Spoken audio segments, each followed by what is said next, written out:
yang akan membahas implementasi nilai-nilai Pancasila dalam membentuk sikap toleran dan mencegah diskriminasi.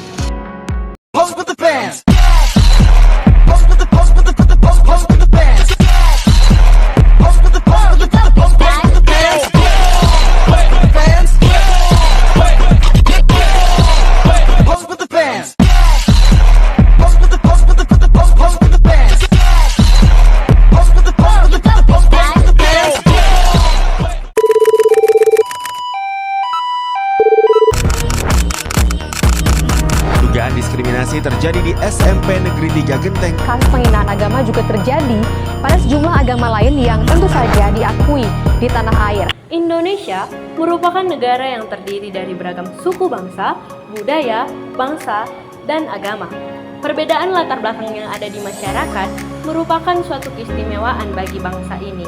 Namun, masih ada saja kelompok-kelompok yang menganggap keberagaman ini merupakan hal yang salah dan sering melakukan tindakan membedakan seseorang maupun kelompok-kelompok tertentu. Perlakuan yang berbeda ini bisa kita sebut sebagai tindakan diskriminasi. Tindakan diskriminasi ini menunjukkan nilai-nilai Pancasila yang ada masih belum tertanam di hati setiap masyarakat Indonesia.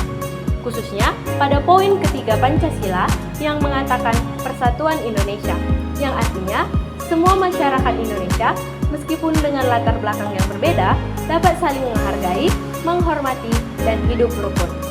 Pengertian diskriminasi menurut Kamus Besar Bahasa Indonesia adalah diskriminasi adalah perlakuan terhadap sesama warga negara berdasarkan golongan, suku, warna kulit, ekonomi, agama, dan jenis kelamin. Diskriminasi adalah satu perbuatan, praktik, atau kebijakan yang memperlakukan seseorang atau kelompok secara berbeda dan tidak adil atas dasar karakteristik dari seseorang atau kelompok itu. Diskriminasi menurut para ahli, yaitu menurut Banten, diskriminasi yang didefinisikan sebagai perlakuan yang berbeda terhadap orang yang termasuk dalam kategori tertentu menciptakan apa yang disebut dengan jarak sosial atau social distance. Sedangkan transport membedakan antara diskriminasi individu atau individual discrimination dan diskriminasi institusi atau institutional discrimination.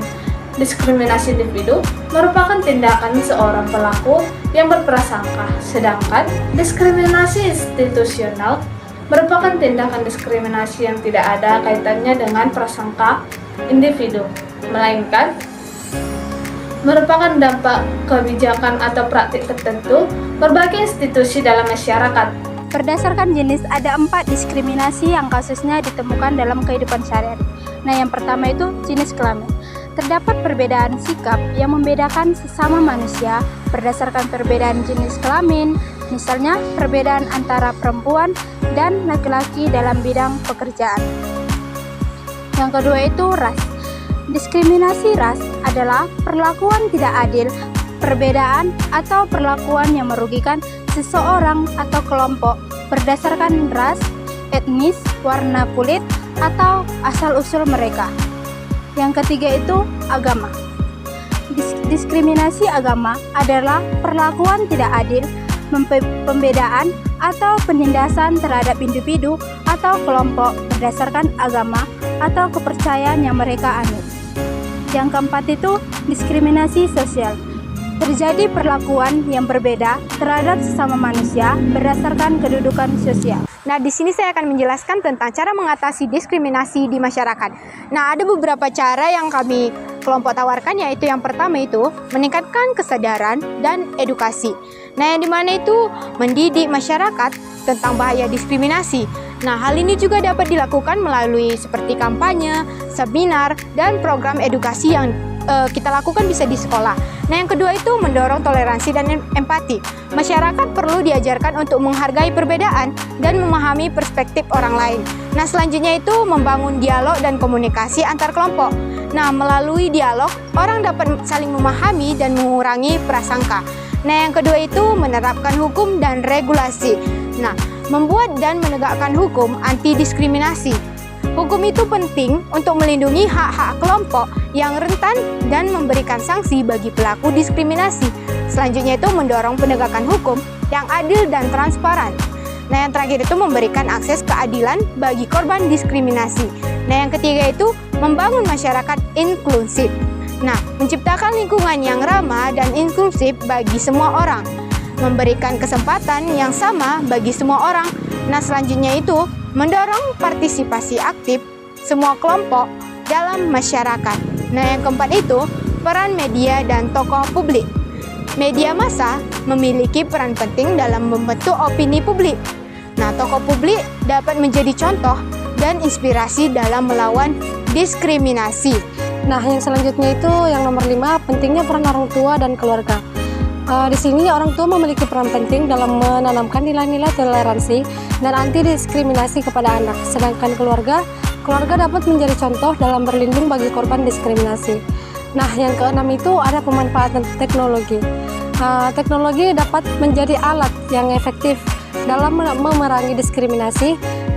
Platform online dapat digunakan untuk menyebarkan informasi, mempromosikan kesetaraan, dan menghubungkan orang-orang dari berbagai latar belakang. Nah, yang ketujuh itu ada pendekatan psikologis. Di sini itu mengatasi diskriminasi membutuhkan pemahaman mendalam tentang pikiran dan perilaku manusia. Ini melibatkan membangun fondasi psikologis yang positif untuk kesetaraan dan inklusif. Yang kedelapan itu ada mengatasi diskriminasi usia. Dalam mengatasi diskriminasi usia ini membutuhkan perubahan mendasar dalam cara kita memandang dan menghargai orang-orang dari berbagai tahap kehidupan. Nah, yang terakhir itu ada peran mahasiswa dalam pencegahan diskriminasi. Di sini mahasiswa dapat berperan penting dalam menciptakan lingkungan kampus yang inklusif dan mendukung bagi semua anggota. Mereka dapat meningkatkan kesadaran akan isu-isu diskriminasi, mendorong kesetaraan, dan memastikan bahwa hak asasi manusia dihormati. Baiklah teman-teman, di sini saya Tria Otavia Siregar akan mewawancarai dua mahasiswa Universitas Negeri Medan yang akan kita minta pendapatnya tentang diskriminasi. Nah, sebelumnya boleh saya izin bertanya, nama kakak siapa? Floridina. Kakak mahasiswa fakultas apa kak? Olahraga. Stambuk berapa kak? Biasanya. Sejauh ini kak, saya izin bertanya nih tentang hal pribadi. Sejauh ini kakak kuliah di sini ada nggak kayak merasa diskriminasi gitu kak? Tidak sih. Nggak ada kak. Sejauh ini ya kak. Berarti fun aja ya kak? Biasa-biasa aja. Permisi bang. Abang namanya siapa bang? Boleh kenalan? Nurjan. Apa bang? Nurjan hijau kamu. Fakultas apa bang? Olahraga. Stambuk? 23.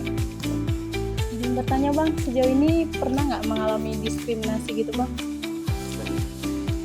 Jadi biasa aja kan bang?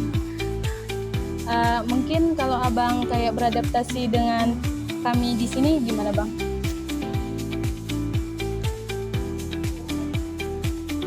Ya mungkin kayak berbaur gitu lah, gimana? Seperti biasa. Itu saja yang dapat saya sampaikan ya bang. Terima kasih ya kak bang. Dari jurusan mana, fakultas mana, namanya siapa bang? Nama saya Iqbal bang. Saya dari Fakultas Ilmu Pendidikan, jurusan Pendidikan Guru Sekolah Dasar. Iqbal bang. Saya mau nanya di sini bang. Sejauh ini pernah nggak Bang Iqbal mendapat diskriminasi dari kampus ataupun dari luar kampus? Dari luar kampus, contohnya dari sosmed gitu bisa bang? Bisa bang. Pernah saya kemarin dapatnya dari sosmed gitu kan bang, kayak ada yang ngata-ngatain agama gitu lah bang, misalnya ngata-ngatain kan dalam misalnya agama Islam itu kan, misalnya agama Islam menyembah batu gitu, batu dicium-cium gitu-gitu. Gitu aja sih bang, apa kalau dalam sosmed ya. Sosmed bang. Nah bang, sekarang bagaimana cara Bang Iqbal mengatasi diskriminasi tersebut? Menurut saya supaya kita tidak terjerumus ke dalam perilaku diskriminasi itu, kita bisa bergabung ke komunitas-komunitas agama gitu bang, supaya lebih paham dengan agama dan kita lebih menghindari yang namanya sifat diskriminasi, khususnya yang contohnya menghina agama ini. Dan kita juga bisa menyebarkan di media sosial itu konten-konten positif atau Yang baik-baik, Bang. Iya, konten-konten yang lebih bertoleransi lah, atau toleran, khususnya untuk beragama, nggak agama aja, entah itu agama, suku atau ras gitu, supaya kita terhindar dari yang namanya sikap diskriminasi. Diskriminasi. Terima kasih ya Bang Iqbal.